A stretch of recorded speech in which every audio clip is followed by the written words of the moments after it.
Please welcome గారు sir. Welcome to you. మెలి తిప్పుతాడు జనం కోసం.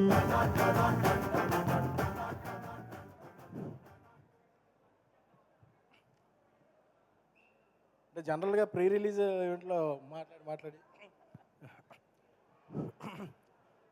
ఈ విజయం అందరూ సెలబ్రేట్ చేసుకునే విజయం. ఎందుకంటే ఒక విజనరీని ప్రిజనరీ చేయాలంటే ఎలా ఉంటుందో రిజల్ట్ ఇలా కనిపించింది. చంద్రబాబు నాయుడు గారిని ఏ రోజైతే ఆయన్ని జైలు పాలు చేయాలని చూశారో అప్పుడు రిజల్ట్ ఇలాగే ఉండదు. లోకేష్ గారిని మంగళగిరిలో అప్పట్లో ఓడించారు, ఇప్పుడు ప్రత్యర్థులకి ఆయన మంగళవారం చూపిస్తున్నాడు.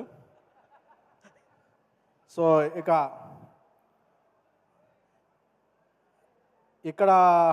ఒక ప్రాంతీయ పార్టీని అక్కడ జాతీయ పార్టీని కలిపి మా జనసేనాని పడ్డ కష్టం ఎంతో అందరికీ తెలుసు.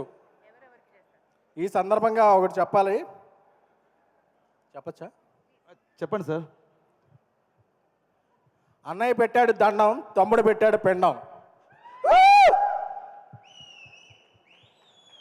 నమస్కారానికి ప్రతి నమస్కారం అనేది సంస్కారం.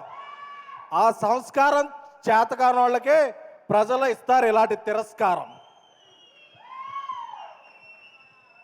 తెలుగు చలనచిత్ర పరిశ్రమలో సింహాసనం మీద కూర్చున్న అర్హత మా అన్నయ్య ఇంద్రసేనుడిది. అలాగే రాజకీయాల్లో సింహాసనాన్ని మార్చేసే పవర్ మా జనసేనుడిది. సో విజయం వచ్చింది కానీ విర్రవీగితే పాత తెపెళ ఫేసులకి మనకి తేడా ఉండదు. సో అందుకని అందరినీ సోదరులా భావిస్తూ రాష్ట్ర అభివృద్ధికి అందరూ తోడ్పడాలి.